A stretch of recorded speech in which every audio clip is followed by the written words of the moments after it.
63살 박순자 씨의 인생은 결코 녹록하지 않았다. 젊은 시절 남편을 일찍 여의고 혼자 힘으로 두 아들을 키워냈다. 새벽 5시에 일어나 시장에서 반찬 장사를 하고 낮에는 식당 설거지를 하고 저녁에는 아파트 청소 일을 하면서 살아왔다. 그렇게 평생을 악착같이 일해서 마침내 5년 전 생애 처음으로 자기 명의의 아파트를 마련했다. 25평짜리 작은 아파트였지만 순자 씨에게는 궁전이나 다름없었다.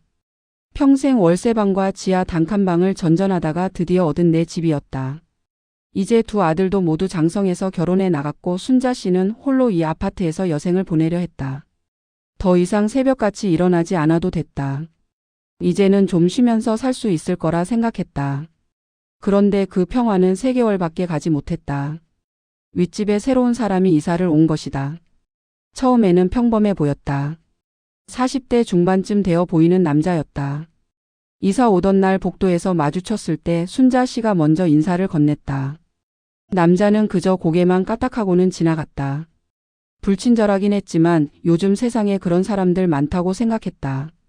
문제는 그 남자가 이사 온 지 일주일 후부터 시작됐다. 매일 밤 10시만 되면 천장에서 끔찍한 소리가 들리기 시작한 것이다. 쿵, 쿵, 쿵. 처음에는 뭔가 무거운 걸 떨어뜨린 건가 싶었다. 하지만 그 소리는 멈추지 않았다. 한 번도 아니고 두 번도 아니고 수십 번씩 반복됐다. 아이가 뛰는 소리도 아니었다. 더 둔탁하고 더 무겁고 더 의도적인 소리였다. 마치 누군가 일부러 바닥을 내리찍고 있는 것 같았다. 순자 씨는 평생을 고생하며 살았지만 참을성만큼은 강했다. 한두 번이면 그러려니 하고 넘어갔을 것이다. 하지만 이건 매일이었다. 정확히 밤 10시가 되면 시작되는 발망치 소리. 그것도 1시간, 2시간씩 계속됐다. 순자 씨는 평생 새벽같이 일어나 일했기 때문에 일찍 자는 습관이 몸에 배어 있었다. 보통 9시 반쯤 되면 잠자리에 들었다. 그런데 이제는 잠들 수가 없었다. 눈을 감으면 천장에서 쿵쿵거리는 소리가 머리를 때리는 것 같았다. 심장이 그 소리에 맞춰 뛰는 것 같았다. 온몸이 긴장되고 신경이 곤두섰다. 이건 단순한 소음이 아니었다. 이건 고문이었다. 일주일이 지나고 2주일이 지나고 한 달이 지났다. 순자 씨의 얼굴에는 다크서클이 깊게 패이기 시작했다. 평생 건강하게 살아온 몸이 급격히 망가지기 시작했다. 아침에 일어나면 머리가 지끈거렸고 온몸이 욱신거렸다. 식욕도 떨어졌다. 뭘 먹어도 체한 것처럼 속이 더부룩했다. 그리고 무엇보다 성격이 변하기 시작했다. 원래 순자 씨는 동네에서 인심 좋기로 소문난 사람이었다. 시장에서 반찬 장사를 할 때도 손님들에게 늘 넉넉하게 담아주고 웃으며 인사하던 사람이었다. 하지만 이제는 사소한 일에도 짜증이 났다. 마트 계산원이 조금만 느리게 움직여도 화가 치밀었다. 길에서 누가 어깨를 부딪히기라도 하면 욕지거리가 목까지 올라왔다. 순자 씨는 알았다. 사람은 잠을 못 자면 이렇게 변한다는 것을. 수면 부족이 사람을 얼마나 무너뜨리는지 이제야 깨달았다. 평생을 악착같이 버티며 살아왔던 자신도 견딜 수 없을 만큼 이 소음은 끔찍했다. 더 끔찍한 건 이게 언제 끝날지 알 수 없다는 것이었다. 윗집 남자는 마치 자기가 이 아파트의 주인이라도 되는 양 매일 밤 같은 시간에 같은 짓을 반복했다. 순자 씨는 천장을 올려다보며 이를 갈았다. 평생 모은 돈으로 산 이 집에서 편히 쉬지도 못하고 이런 고통을 받아야 한다니. 이게 무슨 벌인가 싶었다. 전생에 무슨 죄를 지었기에 늙어서까지 이런 고생을 해야 하는가. 하지만 순자 씨는 참았다. 참는 게 몸에 밴 사람이었으니까. 그저 이 시간만 지나가면 언젠가는 윗집 사람도 정신을 차리고 조용해지겠지 하고 믿었다. 하지만 그건 순진한 희망이었다. 발망치는 점점 더 심해졌고 순자 씨의 삶은 점점 더 지옥으로 변해갔다. 순자 씨는 처음에는 어떻게든 적응해 보려 했다. 귀마개를 사서 껴봤다. 하지만 발망치 소리는 귀마개 따위로 막을 수 있는 게 아니었다. 그 소리는 공기를 타고 오는 게 아니라 천장과 벽을 타고 진동으로 전해졌다. 귀를 막아도 온몸으로 그 충격이 느껴졌다. 다음으로 시도한 건 이어폰이었다. 잠들기 전에 이어폰을 끼고 잔잔한 음악을 틀어놨다. 하지만 음악 소리 너머로 쿵쿵거리는 소리가 뚫고 들어왔다. 음악과 발망치 소리가 섞여서 더 괴로웠다. 머릿속이 뒤죽박죽이 됐다. 이어폰을 빼고 나면 귓속이 찢어질 듯 아팠다. 그 다음에는 텔레비전을 켜놨다. 밤 10시가 되면 TV 볼륨을 최대로 높였다. 드라마 소리, 뉴스 소리, 예능 프로그램의 웃음소리가 방 안을 가득 채웠다. 하지만 그것도 소용없었다. 발망치 소리는 TV 소리를 뚫고 들렸다. 아니, 오히려 더 선명하게 들렸다. TV 소리가 크니까 발망치 소리도 더 크게 들리는 것 같았다. 순자 씨는 리모컨을 던져버리고 싶었다. TV도 꺼버리고 싶었다. 하지만 그럴 수도 없었다. TV를 끄면 발망치 소리만 더 크게 들릴 테니까. 그렇게 한 달이 더 지났다. 순자 씨는 이제 잠을 자는 걸 포기했다. 아예 포기하는 게 나았다. 기대하지 않으면 실망하지도 않으니까. 밤 10시가 되면 순자 씨는 그냥 침대에 누워서 천장을 바라봤다. 쿵쿵거리는 소리를 들으며 그냥 시간이 지나가기를 기다렸다. 잠들려고 애쓰지도 않았다. 어차피 잠들 수 없으니까.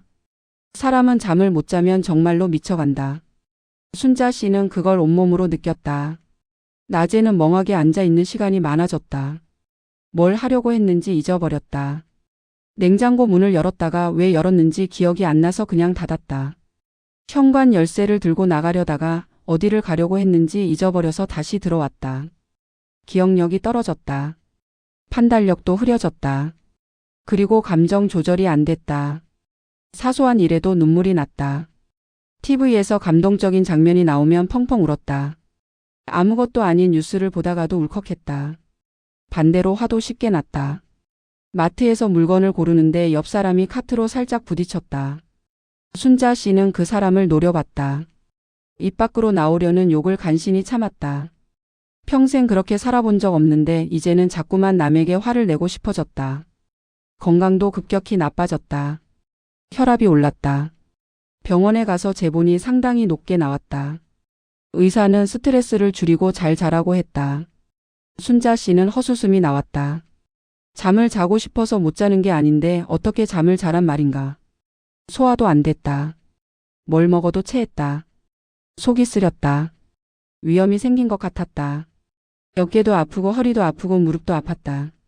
온몸이 망가지고 있었다. 63살의 나이에 순자 씨의 몸은 70 넘은 노인처럼 변해가고 있었다. 가장 견디기 힘든 건 정신적인 고통이었다. 순자 씨는 밤만 되면 공포에 시달렸다. 10시가 가까워지면 심장이 빨리 뛰었다. 손에 땀이 났다. 온몸이 긴장됐다. 곧 시작될 발망치 소리를 기다리는 게 너무나 괴로웠다. 그리고 정확히 10시가 되면 쿵 하는 소리와 함께 순자 씨의 심장도 함께 내려앉았다. 또 시작됐구나. 오늘도 이 지옥이 시작됐구나. 어떤 날은 새벽 1시까지 계속됐다. 3시간 동안 쿵쿵거리는 소리가 멈추지 않았다. 순자 씨는 침대에 누워 눈물을 흘렸다. 소리 내서 울지는 못했다. 울어봤자 소용없으니까. 그냥 조용히 눈물만 흘렸다. 왜 나만 이런 고생을 해야 하는가. 평생 착하게 살았고 남에게 피해 주지 않으려고 노력했는데 왜 늙어서 이런 벌을 받는가. 순자 씨는 윗집을 원망했다. 그 남자를 저주했다. 하지만 동시에 자신도 한심하게 느껴졌다. 이렇게 당하고만 있는 자신이 비참했다. 뭔가 해야 하는데 뭘 해야 할지 몰랐다. 경찰에 신고할까? 하지만 이런 소음 문제로 경찰이 뭘 해줄까? 관리실에 얘기할까? 하지만 관리실에서 뭘 할 수 있을까? 결국 순자 씨는 아무것도 하지 못했다. 그저 참는 것밖에 할 수 없었다. 평생 참으며 살아왔으니까. 이것도 참으면 되겠지. 하지만 이번만큼은 참는 게 한계에 다다르고 있었다. 2달째 접어들던 어느 날 순자 씨는 드디어 결심했다. 더는 안 되겠다. 이대로 가다간 정말 죽을 것 같았다. 밤에 잠을 못 자서 낮에도 제대로 생활할 수 없었다. 장을 보러 가다가 횡단보도에서 신호를 잘못 봐서 차에 치일 뻔했다. 요리를 하다가 가스불을 켜놓고 깜빡 잊어서 냄비를 태울 뻔했다. 이건 정상적인 생활이 아니었다. 순자 씨는 용기를 냈다. 윗집에 올라가서 정중하게 부탁해 보기로 했다. 좋게 말하면 알아들을 거라고 생각했다. 다들 사람인데 이야기하면 이해해 주지 않겠는가. 어느 금요일 저녁이었다. 순자 씨는 윗집 초인종을 눌렀다. 심장이 두근거렸다. 손이 떨렸다. 평생 남에게 부탁하는 걸 어려워했던 순자 씨였다. 하지만 이번만큼은 꼭 말해야 했다. 잠시 후 문이 열렸다. 윗집 남자가 나타났다. 40대 중반쯤 되어 보이는 남자였다. 키가 크고 덩치도 있었다. 얼굴에는 짜증이 가득했다. 마치 누가 자기 시간을 방해한 것처럼 불쾌한 표정을 지었다. 순자 씨는 최대한 공손하게 말했다. 밤에 소음이 조금 심해서 불편하다고 혹시 조금만 조심해 줄 수 있겠냐고. 정말 죄송하지만 부탁드린다고. 목소리는 떨렸지만 최대한 예의 바르게 말했다. 순자 씨는 윗집 남자가 미안해할 거라고 기대했다. 아니면 최소한 알았다고 조심하겠다고 말해줄 거라고 생각했다. 하지만 남자의 반응은 전혀 예상 밖이었다. 남자는 미안해하기는커녕 오히려 어이없다는 듯이 웃었다. 비웃음이었다. 그리고 말했다. 이 정도는 생활소음이라고. 원래 아파트에서 사람이 살면 소리가 나는 거라고. 자기 집에서 자기가 사는데 그게 뭐가 문제냐고. 말투에는 거슬림과 적의가 가득했다. 마치 순자 씨가 터무니없는 요구를 하는 것처럼 대했다. 순자 씨는 할 말을 잃었다. 생활소음? 매일 밤 10시부터 시작해서 새벽까지 계속되는 발망치 소리가 생활 소음이라고? 그건 말이 안 됐다. 순자 씨는 다시 한번 설명하려고 했다. 정말 소리가 너무 크고 매일 계속돼서 잠을 잘 수가 없다고. 제발 조금만 조심해 달라고. 하지만 남자는 듣지도 않았다. 오히려 더 짜증을 냈다. 자기는 아무것도 잘못한 게 없다고. 그냥 평범하게 생활하는 건데 아래층에서 예민하게 구는 거라고. 아파트에서 살면 원래 그런 거라고. 싫으면 단독주택에 가서 살라고. 말이 점점 거칠어졌다. 순자 씨는 눈물이 날 것 같았다. 이렇게까지 말할 줄은 몰랐다. 정중하게 부탁했는데 이렇게 막말을 들을 줄은 상상도 못했다. 순자 씨는 더 이상 말을 잇지 못하고 그냥 고개를 숙였다. 남자는 그런 순자 씨를 보더니 할 말 다 했으면 가달라고 했다. 자기도 바쁘다고. 그리고 문을 쾅 닫아버렸다. 순자 씨는 문 앞에 멍하니 서 있었다. 온몸이 떨렸다. 분노인지 억울함인지 두려움인지 알 수 없었다. 모든 감정이 뒤섞여 있었다. 그날 밤 발망치는 그 어느 때보다 심했다. 마치 일부러 더 크게 소리를 내는 것 같았다. 쿵쿵쿵쿵. 계속해서 천장을 두들겼다. 순자 씨는 침대에 누워 천장을 노려봤다. 눈물이 흘렀다. 이게 무슨 일인가? 겨우 조용히 해달라고 부탁했을 뿐인데 오히려 더 심해졌다. 이건 보복이었다. 명백한 보복이었다. 윗집 남자는 순자 씨가 항의한 것에 화가 나서 일부러 더 큰 소리를 내고 있었다. 순자 씨는 자신이 한심했다. 왜 윗집에 올라갔을까? 그냥 참고 살걸. 이제는 더 심해졌잖아. 오히려 더 끔찍해졌잖아. 순자 씨는 이불을 뒤집어쓰고 소리 없이 울었다. 평생 이렇게 억울한 적이 없었다. 남편 일찍 여의고 혼자 두 아들 키울 때도 새벽부터 밤까지 일할 때도 이렇게 억울하지는 않았다. 그때는 최소한 희망이 있었으니까. 열심히 일하면 언젠가 나아질 거라는 희망. 하지만 지금은 희망이 없었다. 윗집 남자는 절대 바뀌지 않을 것 같았다. 아니 오히려 더 심해질 것 같았다. 순자 씨의 삶은 지옥이 됐고 그 지옥에서 벗어날 방법은 보이지 않았다. 그날 이후로 순자 씨는 완전히 달라졌다. 윗집에 다시 올라가지 않았다. 관리실에도 연락하지 않았다. 경찰에도 신고하지 않았다. 아무것도 하지 않았다. 그냥 참았다. 매일 밤 발망치 소리를 들으며 그냥 시간이 지나가기를 기다렸다. 순자 씨는 깨달았다. 저 사람은 말이 안 통하는 사람이라는 것을. 상식이 통하지 않는 사람이라는 것을. 아무리 부탁해도 아무리 사정해도 소용없는 사람이라는 것을. 그런 사람에게는 더 이상 기대하지 않는 게 나았다. 기대하면 실망만 더 크니까. 그냥 체념하는 게 나았다. 순자 씨는 체념했다. 이게 내 운명이구나. 평생 고생하며 살았는데 늙어서도 고생하는 게 내 운명이구나. 그렇게 생각하니 조금은 마음이 편해졌다. 물론 발망치 소리는 여전히 괴로웠다. 잠은 여전히 못 잤다. 건강은 계속 나빠졌다. 하지만 최소한 기대는 하지 않았다. 기대하지 않으니 실망도 없었다. 순자 씨는 속으로만 생각했다. 저 사람은 말이 안 통하는 사람이야. 상종할 사람이 아니야. 그냥 모르는 사람이라고 생각하자.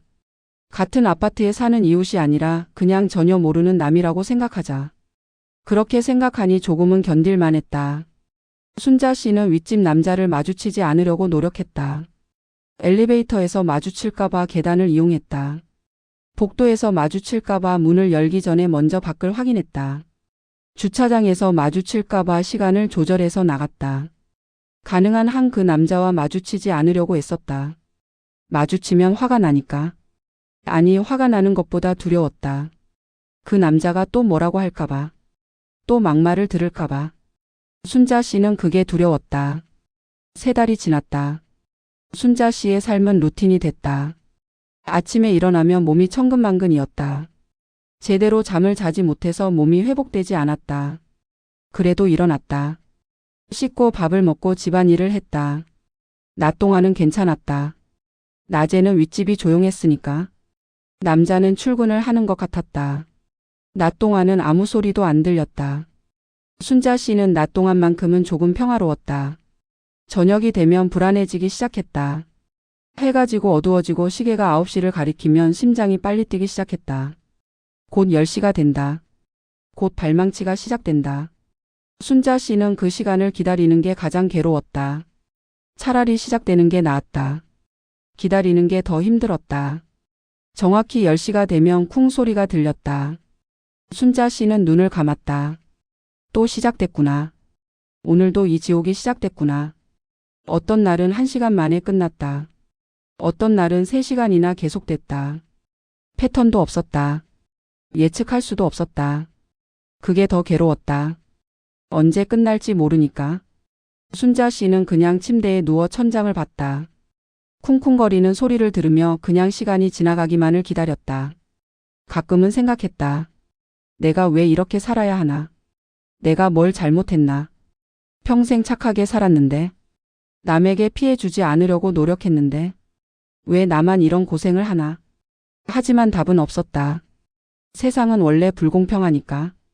착하게 산다고 해서 좋은 일만 생기는 게 아니니까. 순자 씨는 그저 체념하고 견뎠다. 견디는 것밖에 할 수 없었다. 순자 씨는 윗집 남자를 저주했다. 속으로 수없이 저주했다. 저 인간이 망했으면 좋겠다. 저 인간한테 나쁜 일이 생겼으면 좋겠다. 저 인간이 똑같이 고통받았으면 좋겠다. 하지만 저주는 이루어지지 않았다. 남자는 여전히 잘 살았다. 매일 밤 발망치를 하면서도 아무 일 없이 잘 살았다. 순자 씨만 망가지고 있었다. 석 달째 순자 씨는 거의 좀비처럼 살고 있었다. 낮에는 멍하니 TV를 보거나 소파에 앉아 있었다. 아무 생각도 안 했다. 생각할 힘도 없었다. 밤에는 잠도 안 자고 그냥 천장만 봤다. 발망치 소리를 들으며 그냥 시간이 지나가기를 기다렸다. 이웃들은 순자 씨가 많이 늙어 보인다고 했다. 얼굴에 주름이 더 깊어졌고 머리카락에 흰머리가 더 늘었다. 눈빛도 생기가 없었다. 예전에 밝고 인심 좋던 순자 씨는 온데간데 없었다. 이제는 그냥 지쳐 보이는 노인이 되어 있었다. 순자 씨의 2 아들은 가끔 전화를 했다. 어머니 건강은 어떠시냐고 잘 지내시냐고 물었다. 순자 씨는 대충 괜찮다고 대답했다. 잘 먹고 잘 자고 있다고 거짓말을 했다. 아들들한테 걱정 끼치고 싶지 않았다. 아들들도 각자 자기 삶이 바쁜데 어머니 일로 신경 쓰게 하고 싶지 않았다. 어느 날은 큰아들이 찾아왔다. 오랜만에 어머니 얼굴을 보러 왔다고 했다. 순자 씨는 반가웠지만 동시에 걱정됐다. 아들이 자기 얼굴을 보면 뭔가 이상하다는 걸 눈치챌 것 같았다. 아니나 다를까 큰아들은 어머니를 보자마자 놀랐다. 어머니 얼굴이 왜 이렇게 안 좋으냐고 많이 피곤해 보인다고 어디 아프냐고 물었다. 순자 씨는 아니라고 했다. 그냥 나이가 들어서 그런 거라고 별일 아니라고 대충 둘러댔다. 큰아들은 믿지 않는 것 같았지만 더 이상 캐묻지 않았다. 점심을 같이 먹고 이런저런 이야기를 하고 큰아들은 돌아갔다.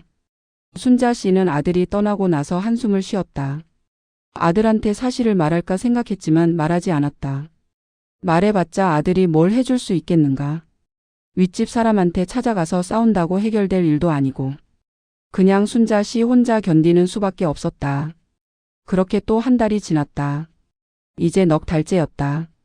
순자 씨는 완전히 체념했다. 이게 내 삶이구나. 앞으로도 계속 이렇게 살 거구나. 죽을 때까지 이렇게 고통받으며 살 거구나. 그렇게 생각하니 모든 게 허무했다. 평생 악착같이 일해서 모은 돈으로 산 이 집이 이제는 감옥이 됐다. 편히 쉬려고 산 집에서 오히려 고문을 당하고 있었다. 이게 무슨 아이러니인가? 순자 씨는 가끔 생각했다. 이 집을 팔고 다른 곳으로 이사 갈까? 하지만 그럴 수 없었다. 이 집을 사느라 평생 모은 돈을 다 썼다. 지금 팔면 손해를 볼 게 뻔했다. 게다가 이사를 간다고 해서 보장이 있는 것도 아니었다. 다른 곳에 가도 또 이런 일이 생길 수 있었다. 아니 어쩌면 더 심할 수도 있었다. 순자 씨는 그냥 이곳에서 견디기로 했다. 다른 선택지가 없었다. 순자 씨는 윗집 남자를 완전히 모르는 사람으로 취급하기로 했다. 마음속에서 지워버리기로 했다. 그냥 자연재해라고 생각하기로 했다. 태풍이 오거나 지진이 나거나 그런 것처럼. 사람이 아니라 그냥 재난이라고 생각하기로 했다. 그렇게 생각하니 조금은 마음이 편했다. 사람한테 당한다고 생각하면 화가 나고 억울한데 재난이라고 생각하면 그냥 운이 나쁘다고 생각할 수 있었다. 순자 씨는 그렇게 스스로를 속이며 살았다. 매일 밤 발망치 소리를 들으며 이건 그냥 재난이야, 운이 나빠서 그래 라고 되뇌었다. 하지만 마음 깊은 곳에서는 여전히 분노가 끓어올랐다.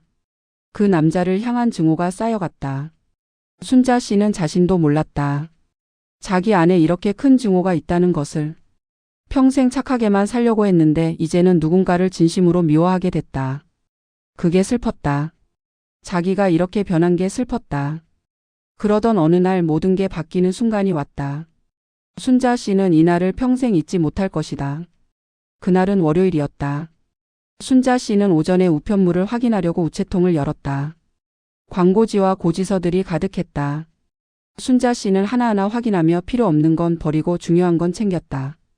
그 중에 큰아들이 근무하는 회사에서 보낸 서류가 하나 있었다. 큰아들이 다니는 회사는 중견기업이었다. 아들은 그곳에서 구매팀 차장으로 일하고 있었다. 순자 씨는 그 서류를 대충 훑어봤다. 별 관심 없었지만 아들이 일하는 회사니까 그냥 눈길이 갔다. 협력업체 목록이라는 제목이 붙어 있었다. 여러 업체들의 이름과 담당자 이름이 적혀 있었다. 순자 씨는 무심코 그 목록을 쭉 읽어 내려갔다. 그러다가 한 이름에서 멈췄다. 심장이 멎는 것 같았다. 눈을 의심했다. 다시 한번 확인했다.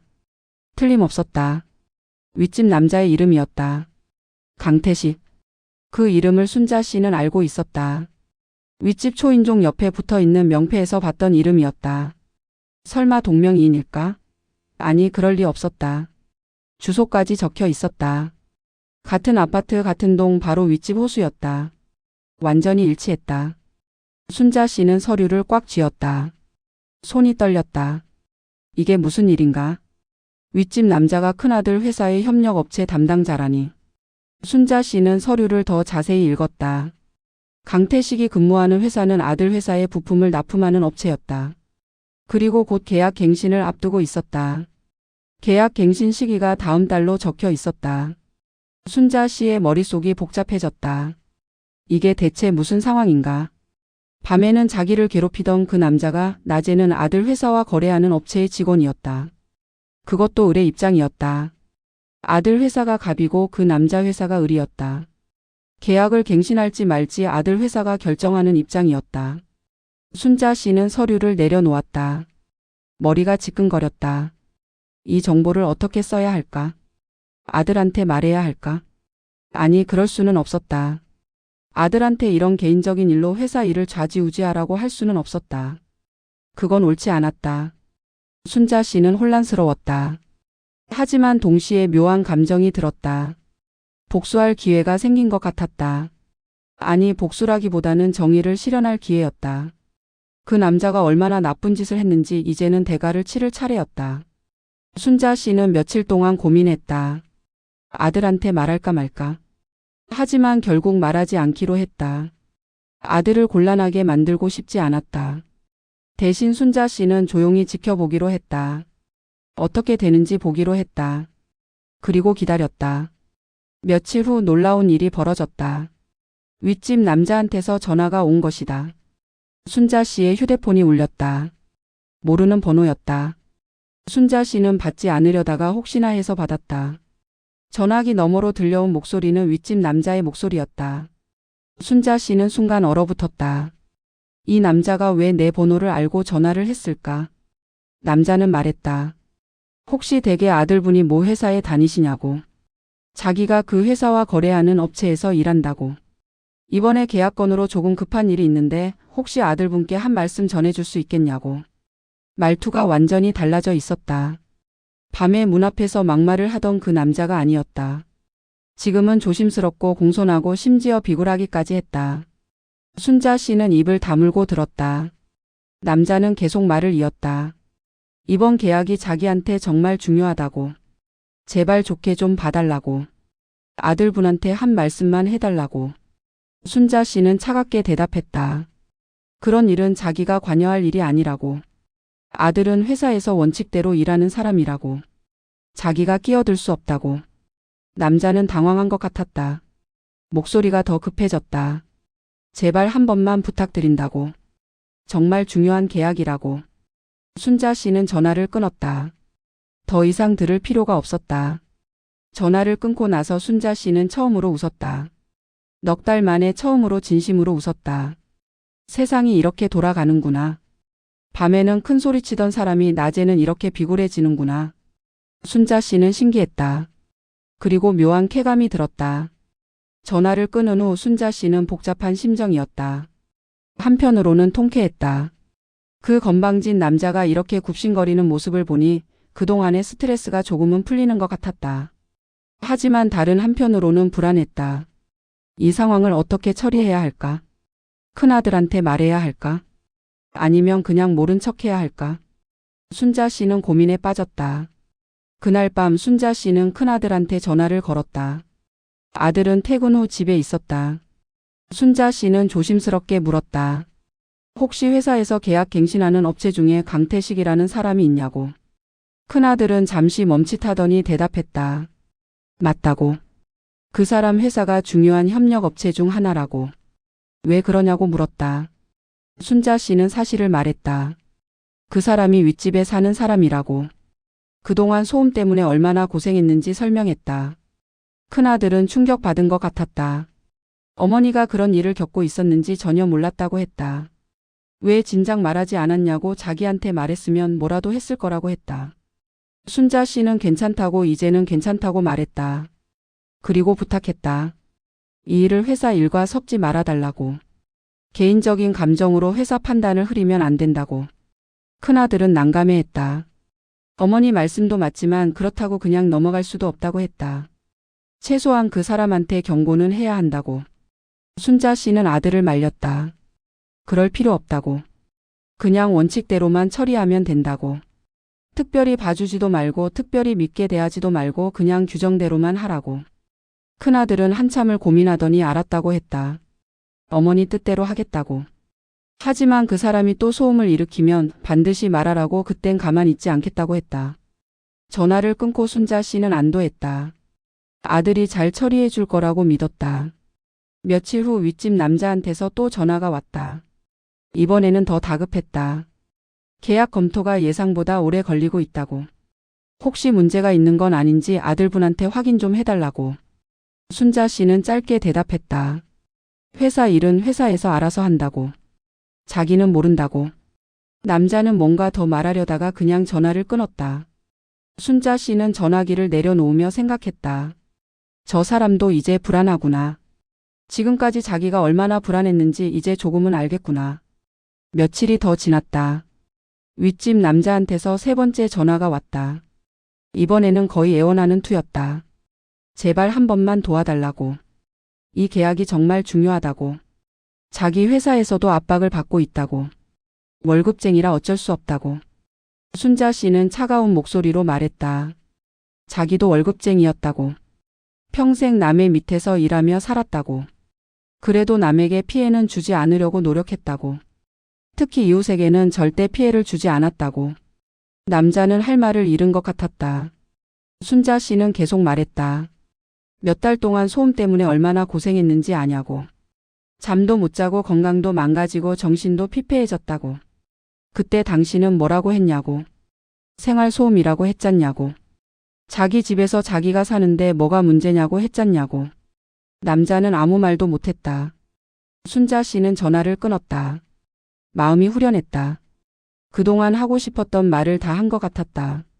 그날 밤 처음으로 발망치 소리가 들리지 않았다. 10시가 됐는데도 천장이 조용했다. 11시가 됐는데도 아무 소리가 없었다. 순자 씨는 침대에 누워 천장을 봤다. 조용했다. 너무나 조용했다. 이렇게 조용한 밤이 얼마만인가. 계약 검토는 계속 진행됐다. 큰아들은 어머니와의 약속대로 개인적인 감정을 배제하고 순전히 원칙대로만 처리했다. 특별히 지연시키지도 않았고 특별히 빨리 처리하지도 않았다. 그냥 평소에 하던 대로 규정에 따라 절차대로 진행했다. 서류를 검토하고 필요한 자료를 요청하고 회의를 거치고 보고서를 작성했다. 모든 과정이 정상적으로 이루어졌다. 하지만 강태식한테는 그게 느리게 느껴졌을 것이다. 평소보다 더 까다롭게 느껴졌을 것이다. 왜냐하면 이전에는 어느 정도 봐주는 부분이 있었는데 이제는 그런 게 전혀 없었으니까. 모든 걸 원칙대로 규정대로만 처리하니까. 예외는 없었다. 특혜도 없었다. 그냥 공정하게 정확하게만 처리했다. 강태식은 점점 더 불안해졌다. 회사에서도 압박이 들어왔다. 계약이 왜 이렇게 오래 걸리냐고, 문제가 있는 거 아니냐고, 빨리 마무리하라고. 강태식은 초조했다. 이 계약이 성사되지 않으면 큰일이었다. 회사에서의 입지도 흔들릴 것이고 실적에도 타격이 있을 것이고 어쩌면 승진에도 영향을 미칠 수 있었다. 강태식은 여러 번 순자 씨한테 전화를 걸었지만 순자 씨는 더 이상 전화를 받지 않았다. 할 말은 다 했으니까. 강태식은 직접 큰아들한테 연락을 시도했다. 하지만 큰아들은 공식적인 루트로만 연락하라고 했다. 사적인 접촉은 받지 않겠다고 했다. 강태식은 막막했다. 어떻게 해야 할지 몰랐다. 그렇게 몇 주가 지났다. 강태식은 점점 더 다급해졌다. 회사에서도 계속 압박이 들어왔다. 상사한테 불려가서 질책을 받았다. 동료들 사이에서도 뭔가 문제가 있는 거 아니냐는 소문이 돌기 시작했다. 어느 날 저녁 강태식은 순자 씨의 집 문 앞에 나타났다. 초인종을 눌렀다. 순자 씨는 인터폰으로 확인하고 문을 열지 않았다. 강태식은 문 앞에서 말했다. 제발 한 번만 문을 열어달라고. 사과하고 싶다고. 진심으로 사과하고 싶다고. 순자 씨는 무시했다. 강태식은 한참을 문 앞에 서 있다가 돌아갔다. 다음 날도 왔다. 그 다음 날도 왔다. 매일 저녁마다 와서 초인종을 눌렀다. 순자 씨는 한 번도 문을 열어주지 않았다. 일주일쯤 지났을 때 강태식이 문 앞에 편지를 놓고 갔다. 순자 씨는 그 편지를 집어들었다. 편지에는 사과의 글이 빼곡하게 적혀 있었다. 그동안 정말 잘못했다고. 소음으로 피해를 준 것을 진심으로 사과한다고. 변명의 여지가 없다고. 앞으로는 절대 그런 일이 없을 거라고. 제발 용서해달라고. 순자 씨는 편지를 읽고 찢어버렸다. 이제 와서 사과한다고 해서 뭐가 달라지는가? 그동안의 고통이 사라지는가? 망가진 건강이 돌아오는가? 잃어버린 잠이 돌아오는가? 아무것도 돌아오지 않았다. 순자 씨는 강태식을 용서할 생각이 없었다. 아니, 용서하고 싶지 않았다. 그냥 그가 고통받는 걸 보고 싶었다. 자기가 당한 만큼 그도 당하길 바랐다. 그게 공평한 거라고 생각했다. 며칠 후 강태식한테서 문자가 왔다. 휴대폰 메시지였다. 혹시 저희 집에서 소음 때문에 불편하셨던 적 있냐고. 그동안 정말 몰랐다고. 진심으로 죄송하다고. 앞으로는 절대 조심하겠다고. 지금까지 폐를 끼친 것에 대해 깊이 사과한다고. 순자 씨는 메시지를 읽고 답장하지 않았다. 할 말이 없었다. 그냥 지켜보기로 했다. 이제 어떻게 되는지 보기로 했다. 그날 밤, 그리고 그 다음 날 밤, 그리고 그 다음 날 밤에도 발망치 소리는 들리지 않았다. 윗집은 조용했다. 거짓말처럼 조용했다. 순자 씨는 드디어 잠을 잘 수 있었다. 계약 검토는 계속 진행됐고 마침내 최종 단계에 접어들었다. 큰아들은 모든 서류를 검토하고 회의를 거쳐서 최종 보고서를 작성했다. 결론은 간단했다. 강태식의 회사는 기준을 충족했다. 품질도 괜찮았고 가격도 적정했고 납품 이력도 나쁘지 않았다. 계약을 갱신하지 않을 이유가 없었다. 큰아들은 상사한테 보고했다. 이 업체와 계약을 갱신하는 게 좋겠다고. 상사도 동의했다. 계약은 승인됐다. 강태식한테 연락이 갔다.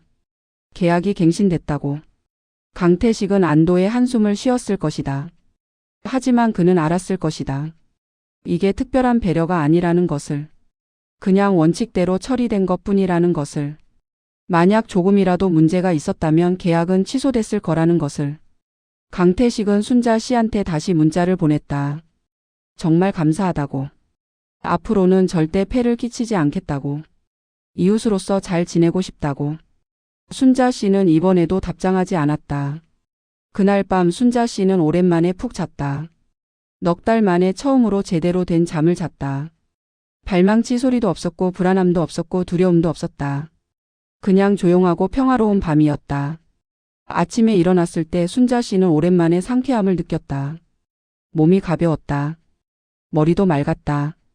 이게 얼마 만인가? 제대로 잔 게 얼마 만인가? 순자 씨는 거울을 봤다. 얼굴에 생기가 조금 돌아온 것 같았다. 다크서클이 조금 옅어진 것 같았다. 순자 씨는 웃었다. 그동안 일주일이 지나고 2주일이 지나고 한 달이 지났다. 윗집은 계속 조용했다. 발망치 소리는 다시는 들리지 않았다. 강태식은 완전히 달라진 사람이 됐다. 복도에서 마주치면 먼저 인사했다. 공손하게 조심스럽게. 순자 씨는 그냥 고개만 끄덕였다. 말을 섞을 생각은 없었다. 어느 날 강태식이 선물 상자를 들고 순자 씨의 문 앞에 나타났다. 초인종을 눌렀다. 순자 씨는 인터폰으로 확인했다. 강태식은 사과의 표시로 이걸 받아달라고 했다. 순자 씨는 문을 열지 않고 말했다. 필요 없다고. 그냥 조용히 살아달라고. 그게 최고의 사과라고. 강태식은 알았다고 했다. 선물 상자를 문 앞에 놓고 갔다. 순자 씨는 한참 후에 문을 열고 그 상자를 집어들었다. 열어보니 고급 한과 세트였다. 순자 씨는 그걸 냉장고에 넣어뒀다. 먹을지 말지는 나중에 생각하기로 했다. 순자 씨의 삶은 다시 평화로워졌다. 아니, 평화로워졌다기보다는 원래대로 돌아왔다. 밤에 잠을 잘 수 있게 됐다. 건강도 조금씩 회복되기 시작했다. 혈압도 내려갔다. 소화도 잘 됐다. 성격도 원래대로 돌아왔다. 사소한 일에 짜증 내지 않게 됐다. 사람들한테 친절하게 대할 수 있게 됐다. 큰아들이 전화를 했다. 어머니 목소리가 밝아졌다고. 건강이 좋아지신 것 같다고. 순자 씨는 그렇다고 했다. 이제 잘 자고 잘 먹는다고. 걱정 말라고. 큰아들은 안심한 것 같았다. 윗집 사람은 어떠냐고 물었다. 순자 씨는 조용하다고 했다. 더 이상 문제 없다고. 큰아들은 다행이라고 했다. 혹시 또 문제가 생기면 꼭 말하라고. 이번에는 절대 참지 말라고. 순자 씨는 알았다고 대답했다. 하지만 마음속으로는 생각했다. 이제는 문제가 생기지 않을 거라고. 강태식은 이제 절대 소음을 일으키지 않을 거라고. 왜냐하면 그는 알았으니까. 순자 씨가 어떤 위치에 있는지. 순자 씨의 아들이 어떤 힘을 가졌는지. 그리고 그 힘이 자기 인생에 어떤 영향을 미칠 수 있는지. 강태식은 이제 조심할 수밖에 없었다. 평생 조심하며 살 것이다. 순자 씨는 그게 공평하다고 생각했다. 자기가 넉 달 동안 고통받았으니 강태식도 평생 조심하며 사는 게 공평한 거라고. 석 달이 더 지났다. 순자 씨의 삶은 완전히 안정됐다. 건강도 거의 회복됐고 정신적으로도 평온해졌다. 윗집은 계속 조용했다. 발망치 소리는 다시는 들리지 않았다. 가끔 생활소음이 들리긴 했지만 그건 정말로 생활소음이었다. 참을 수 있는 수준이었다. 아니, 참을 필요도 없는 수준이었다. 그냥 사람이 살면서 나는 소리였다. 순자 씨는 그 소리들을 듣고도 편하게 잠들 수 있었다. 강태식과 복도에서 마주치는 일도 가끔 있었다. 강태식은 여전히 공손하게 인사했다. 순자 씨는 그냥 고개만 끄덕였다. 특별히 친하게 지낼 생각은 없었다. 그냥 서로 모르는 사람처럼 지내는 게 나았다. 그게 편했다. 어느 날 순자 씨는 시장에 장을 보러 갔다. 예전에 반찬 장사를 하던 그 시장이었다. 오랜만에 가보니 반가운 얼굴들이 많았다. 아는 상인들이 순자 씨를 알아봤다. 오랜만이라고 어디 아프셨냐고 얼굴이 많이 수척해지셨다가 이제 좀 나아 보인다고 했다. 순자 씨는 웃으며 대답했다. 좀 힘든 일이 있었는데 이제 괜찮다고. 걱정 말라고. 상인들은 다행이라고 했다. 그리고 이것저것 과일도 챙겨주고 반찬도 덤으로 담아줬다. 순자 씨는 감사하다고 인사하고 집으로 돌아왔다. 집에 돌아와서 장 본 것들을 정리하면서 순자 씨는 생각했다. 인생이 참 묘하다고. 몇 달 전만 해도 지옥 같았는데 이제는 다시 평화롭다. 그 변화가 어떻게 일어났는가? 순자 씨가 특별히 뭘 한 것도 아닌데. 그냥 윗집 남자의 약점을 알게 됐고 그 약점이 저절로 그를 무릎 꿇게 만들었다. 순자 씨는 아무것도 하지 않았다. 복수하지도 않았고 계약을 방해하지도 않았다. 그냥 아들한테 원칙대로 처리하라고 했을 뿐이다. 특별히 봐주지 말라고, 그렇다고 특별히 믿게 대하지도 말라고, 그냥 규정대로만 하라고. 그게 전부였다. 하지만 그게 강태식한테는 엄청난 압박이 됐다. 왜냐하면 그동안은 어느 정도 봐주는 게 있었는데 이제는 그게 없었으니까. 모든 게 원칙대로 규정대로만 처리됐으니까. 그게 공정한 거였다. 그게 정상적인 거였다. 하지만 강태식한테는 그게 불리하게 느껴졌던 것이다. 그리고 그 과정에서 강태식은 깨달았을 것이다. 자기가 얼마나 나쁜 짓을 했는지, 자기가 얼마나 무례하게 굴었는지, 그리고 그게 얼마나 큰 대가로 돌아올 수 있는지. 순자 씨는 이 모든 게 신기했다. 세상이 이렇게 돌아가는구나. 밤에 큰 소리 치던 사람이 낮에는 이렇게 작아지는구나. 자기가 을의 위치에 있다는 걸 깨닫는 순간 이렇게 태도가 180도 바뀌는구나. 순자 씨는 쓴 웃음을 지었다. 사람이 참 간사하다고 생각했다. 하지만 동시에 그게 현실이라고 생각했다. 세상은 원래 그런 거라고. 순자 씨는 창밖을 바라봤다. 해가 지고 있었다. 곧 밤이 될 것이다. 예전 같으면 이 시간이 되면 불안해지기 시작했을 것이다. 곧 10시가 되고 발망치가 시작될 거라고 걱정했을 것이다. 하지만 이제는 그런 걱정이 없었다. 오늘 밤도 조용할 것이다. 내일 밤도 모레 밤도 조용할 것이다.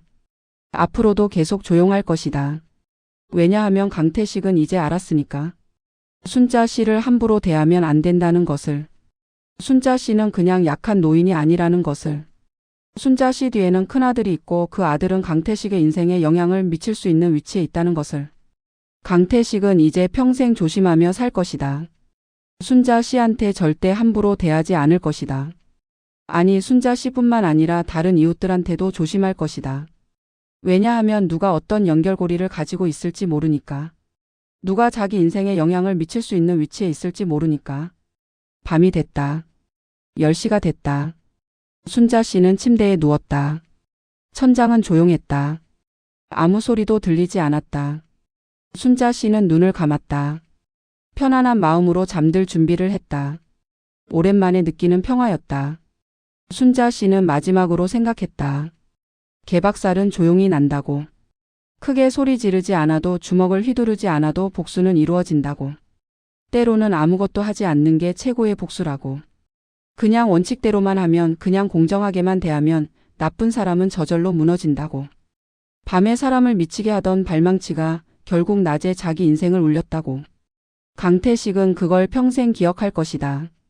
자기가 함부로 대했던 그 노인이 사실은 자기 인생의 열쇠를 쥐고 있었다는 것을. 자기가 밤에 휘두른 발망치가 결국 낮에 자기 발목을 묶었다는 것을. 순자 씨는 잠들었다. 깊고 평화로운 잠이었다. 넉 달 만에 처음으로 순자 씨는 악몽 없이 잠들었다. 그리고 그 평화는 계속될 것이다. 왜냐하면 이제 강태식은 알았으니까. 세상은 공평하다는 것을. 남에게 한 짓은 결국 자기한테 돌아온다는 것을. 밤의 발망치는 낮에 복수가 됐고 그 복수는 조용히 그리고 완벽하게 이루어졌다.